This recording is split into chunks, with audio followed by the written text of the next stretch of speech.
Hello, and welcome to another episode of my Become Unstoppable series. So my guest for today is another friend of mine from my business Goal Circle, and her name is Hannah, and she is a PR agent. She's set up her own business called Sycamore Communications. So I'm going to bring her up right now for us. She's joining any second now, I can see. It's anticipation. Here she I love is. it when technology's on my side. Me too. Even though we know what we're doing, it's kind of, there's always that anticipation every Yeah, single time. it keeps us on our toes on a daily basis. It does. It does.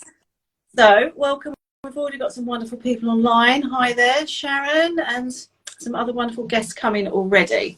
So, at the beginning, Hannah, I was just saying that you are Hannah, and you're going to introduce yourself now. Of course. So thank you for having me, first of all. My name is Hannah Viney, and I'm founder of Sycamore Communications, which is a public relations agency. It's been coming up to 5 years now, but I've got over 12 years experience in the world of communications.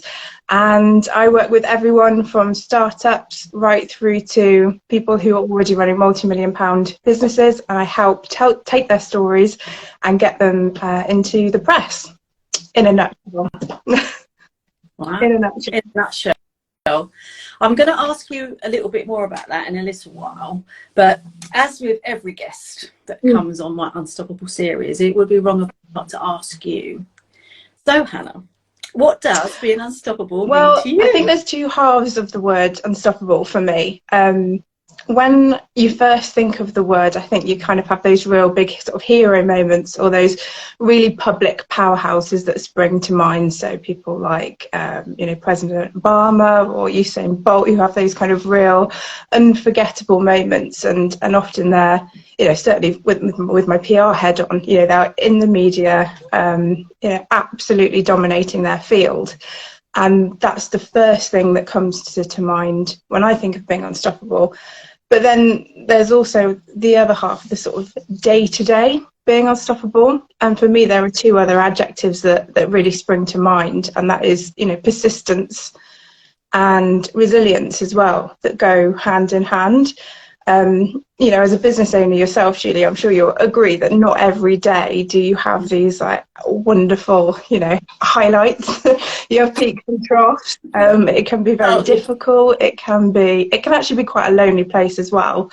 Certainly for me, I'm recruiting at the moment, but for the vast majority of, my time as a business owner, it has been by myself. And so if you have, days that are, difficult, or you come up against a challenge and you've got no one to bounce, ideas off of, I think having, like I say, that resilience to pick your head up, and keep just putting one foot in front of the other is still a form of being unstoppable, even if it doesn't feel like it at the time. Even if it feels like a negative or a challenge, like you're still taking little steps forward, and for me, just keeping going is the bottom line.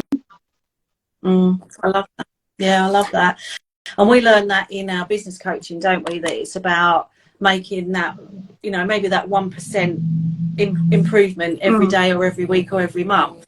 And I think that's true for everyday life, whether you're a business owner or whether you're just, not just, whether you're, looking after your children, whether you're working for somebody else, it doesn't really matter, does it? It's having that resilience to get through day-to-day challenges. What would you say have been some of the main challenges that you've had to get over, maybe in your personal life or it's something that I've started talking a little bit more publicly in the last couple of years. I've sort of been able to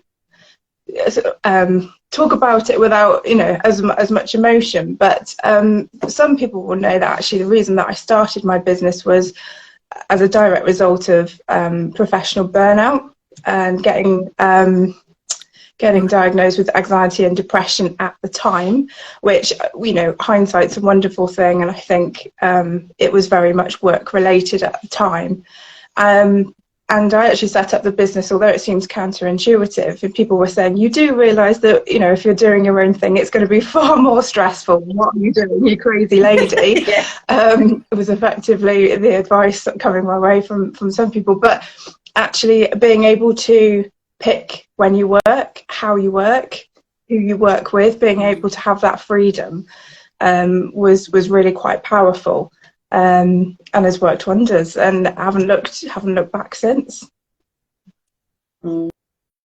It's amazing, isn't it? And it's almost that, you know, become unstoppable and live your life with purpose and passion, isn't it? And that's what my sort of branding name when I say to all my clients now, because so many people, it doesn't matter what age you are, whether you're, you know, young, old, it's just a number and it's just a time in your life, isn't it? And everything we learn, we don't worry about what we've learned, we don't get scared by it, but we take it and we look at it and we analyze it and we see, well, what have we learned from that? What could I do differently next time? Or what worked for me that I could go and do again? And unfortunately, sometimes we get caught in our childhood experiences when we're an adult, because that's what happens. As soon as that we hit a fearful situation, or public speaking, or doing something that you've never done before, straight away you hit that fear button. But it's not necessarily the fear of what's going on right now. It's normally going back to a childhood experience.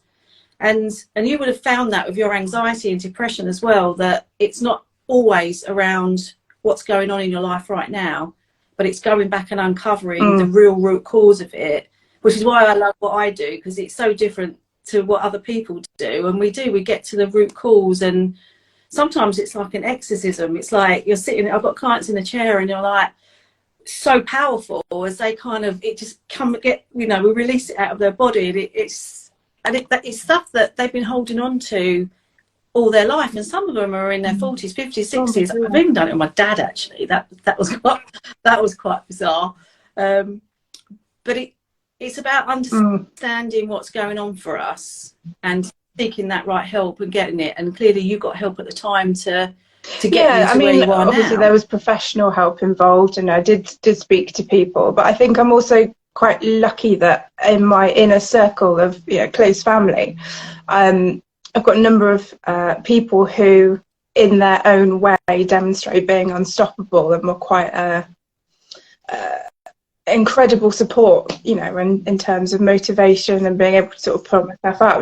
My grandfather, for example, was a paratrooper in the SAS. So from a physical point of view, wow. his character, in fact, I saw him just at the weekend. Every time I go and see him, there's a different story that comes out about his experiences in that role. And so that inspires me. My mother goes through a lot in terms of experiencing chronic pain on a day-to-day. And growing up, she used to mountain bike with my sister on a tag along at the back, thick mud in winter, cycling uphill, going at a speed to give me a lead on my pony and canter. And, and she experiences pain on a level that most of us will never, ever, get to. That's just a starting point at the beginning of the day. So again, sort of not her inner strength is incredible. And if ever I'm having a bad day, I think, come on, pull yourself together. You're not going through what she says. And my sort of uncle as well, from a professional point of view, from a very young age, I looked up to him because he's worked with Guardian and BBC, Channel 4. So from a work stance, I looked at his career journey being unstoppable, kind of going through the ranks. So I feel very lucky that around me I've got these figures. Inspirational people. So what made you? So is that what made you get into PR then? Because of writing, I think, was always a skill at school. I never actually passed the 11+, but got through to the girls' grammar school based on appeal because of my writing ability at the time. Went to Cardiff Uni and did English language and linguistics. And then, have just always been in the world of comms, whether that be social media, digital marketing, working in full comms agencies as well. And actually, that's what Sycamore was when I first started. I set up as a full comms agency. And then around the sort of time of COVID, realised that actually I think I was trying to spread myself too thin. So really looked at the business, narrowed down the services just to public relations predominantly, so that I knew that I had a laser focus on what I was delivering to clients. And yeah, as a result, I mean, in the last 6 months, we've increased clients by about 250%, recruiting at the moment for new teams. So I feel pretty unstoppable at the moment. You are pretty unstoppable. So tell me then, right? So what does a PR agent do? I mean, take someone like myself, for example, right? New business owner, trying to get visibility, obviously with the main intent to get more clients, to get more conversations going, so that they lead into more clients signing up with you. So I know it's probably quite complex, but at a very high level, what do you do? I describe the way that I deliver public relations in two halves. So there's the proactive side, which is looking at the stories within the business or the business owner as an individual. And we would take those stories, create them in a way that they're really appealing, and pitch them out to journalists. So we would have a look at the business goals, what you're trying to achieve. Are you trying to attract a particular audience? Are you launching a product? Whatever it might be. Work out where the best media outlets are. So it could be magazines, newspapers, it could be putting a business owner onto a podcast, or even launching their own and getting influencers booked for them to interview. Many different kind of strands to a potential strategy, but it's working out where best to place that story to get in front of the right audience, and essentially grow the business, whether that be inquiries or sales. That's the main goal. And then the second half is reactive. So PRs will work with journalists on a daily basis. I get incoming inquiries of people wanting expert comments on X, Y, and Z particular topic that they're writing.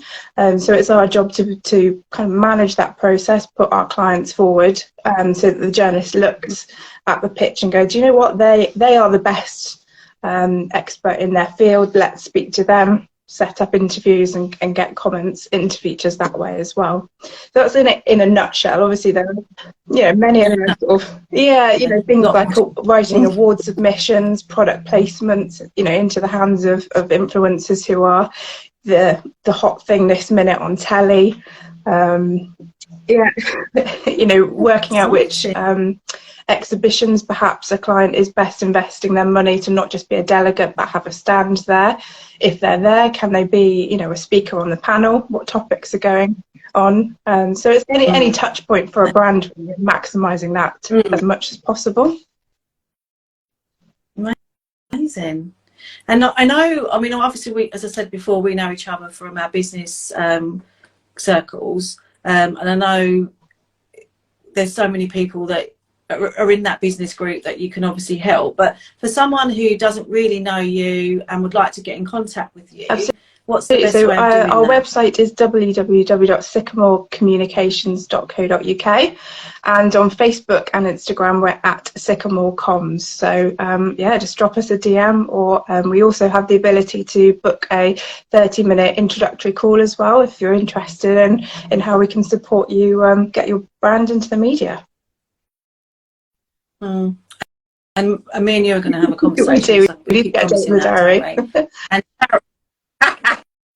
And Sharon, who's on here, actually, she said that she's obviously worked with you and she would highly recommend your services. And I know there's so many in our Gold Circle group who have worked with you, even the owner you work with, I believe, as well, don't you? So, you're spreading yourself far and wide now, so I feel like I need to get in. I get that's very kind. Thank you, Sharon. I'll be your kind words. I can see them popping up on the screen now. Thank you. Yeah.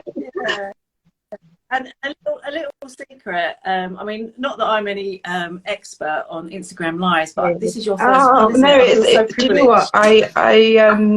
It's an age-old thing with agencies that whenever you're doing work for clients, you always put them first. You let them take the shine and take the sort of limelight of when coverage lands, etc. And that work does the talking. But for me, my personal goal is to really treat Sycamore as if it's a client in its own right this year. And I realised I should be leading more by example, pushing myself out there. So yeah, this is the year where, in a good way, hopefully people will be sick of seeing me everywhere. But yeah, you do have to sort of practice what you preach, don't you? And I'm a bit guilty of that sometimes. I had a call with a client today and I was telling him all these things that he should be doing. And I went, yeah, it's a good idea. I need to do that myself.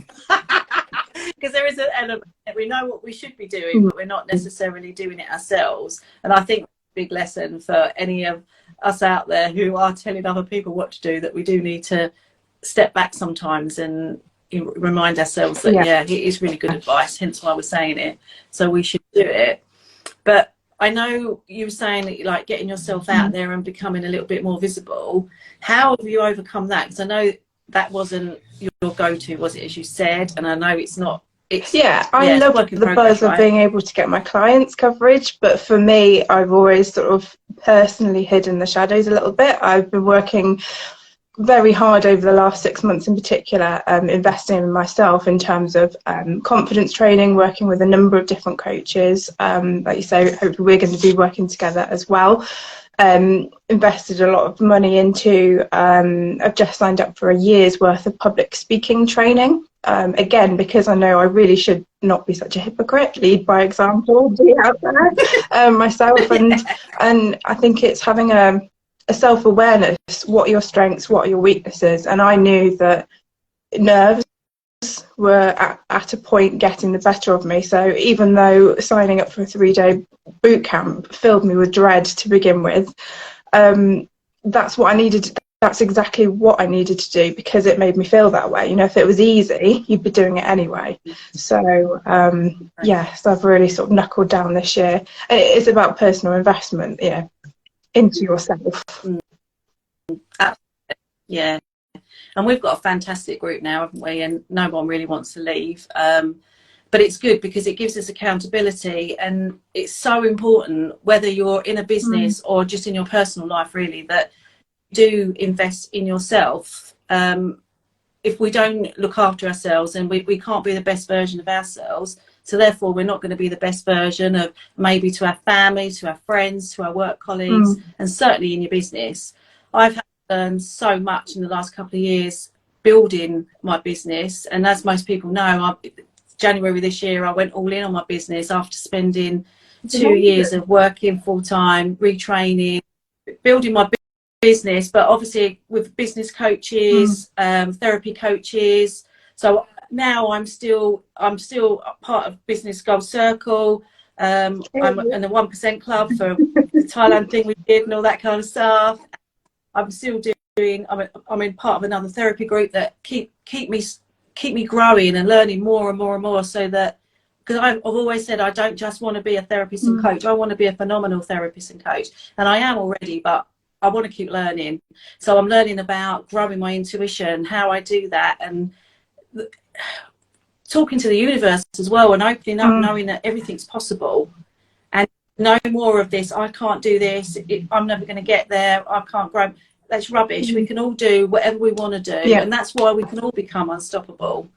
We can't always do it on our own, which is why we have to reach out to the likes of myself and to you and to business coaches and whatever coaching, whatever help you need, really. Because I never have been doing Instagram lives. I didn't even have an Instagram account until about a year ago. I didn't even know. I did not know that. That's amazing. I didn't even know. I asked Jenna George. She's a wing good lover, and I said to her on day one, it's going to be like teaching your granny, to teach your granny to do social media. That's how bad I was. But now, I mean, don't get me wrong, I've still got a long way to go, but I'm loving it. I'm doing all right. And it feels like a really natural conversation as well. So you've obviously got a innate skill to be able to do this. So hats off to you for what a distance to have come in such a short amount of time. Amazing. It is. And I am loving it, and I don't miss the corporate world at all. I did, like you were saying earlier about the ups and downs of the business world. Yeah, I was on a business call a couple of weeks ago, and for some reason I just burst into tears. Don't know why that happened, but it just did. But there was clearly something going on for me, and I had to realign myself. But it was just keeping that belief, knowing that I know what I'm doing is right. I believe in what I do. I love what I do. I transform people's lives, and my video testimonials are proof of that. And I just love it. And the more you do it, the more you get out there. And it's about having more conversations. I mean, I had a guy coming around trying to fix some more windows, and by the end of it, he said, "Give me some cards. This sounds amazing," you know. And the more you do it, the more confident you get talking about it. And this is why I love doing this, because it's fun, isn't it? And it's conversation, and that's all we are, all we can ask for, isn't it? No, I was going to say, I totally agree. I feel the same as you. I mean, without training and investment into myself, there's no way that I, same as you, you know, would be at this point now. Because when I set up the business, I knew how to do PR. I'd been in comms for, you know, 12, well, it's coming up to 12 years, but I had no idea about the kind of business strategy stuff, you know, and setting up contracts and finance and HR and all the other stuff that goes on behind the scenes. That, you know, is constantly a learning curve. So to have that support, you know, for me, having that business support and training and coaching has been vital. Otherwise, I just would have been floundering, quite honestly, I think. Absolutely. And that's why so many people don't succeed, isn't it? It's because they don't invest in the coaches and the mentors that they need. And that is from your personal self-development mindset and all that kind of stuff. I hate using the word mindset because everyone just banners that around, don't they? But it is what it is, right? It's about uncovering, and that's what I focus on with the people I work with a lot now, is lack of confidence and self-belief. Because if you've got that, then it impacts your motivation. Then you start procrastinating, then you start sabotaging, and then all of that creates this big bubble of stress, overwhelm and anxiety. But it's all linked. But the good thing is, it might just be one core belief that you can eradicate in one session. So that's what I'm pumping at the moment, is in less than 30 days, basically, because that's how long it takes to work with one of my processes. Within 30 days, you can become unstoppable. I'm certainly on the journey to becoming unstoppable. You might need to do 2 or 3 of those, but the beauty of it is, once we uncover that root cause, bang, it's gone. Oh my God, we want some sort of like Julie Millis branded unstoppable t-shirt from you. I feel like I'm ready to go. We need to get some branding conversations going. Customer for your merch right here. Yeah, sometimes it does feel like magic. It really does. But that's why I love it. That's why I love it. But unfortunately, my darling, our time is run out. I could talk so quick, doesn't it? I think maybe I need a podcast. I think I need a podcast, right? So that I can talk for longer. But thank you so much for joining me, and I'm so proud to be, you know, your first Instagram live. I've been a few of people's actually. It's been quite funny. And it's such a privilege, and I love it. So don't forget, everybody, if you're interested in any PR of any kind, then drop Hannah a line. If you need to uncover any of your limiting beliefs so that you can become unstoppable, then drop me a line. And we look forward to hearing from you very soon. And have an amazing day. Bye for now. See you soon.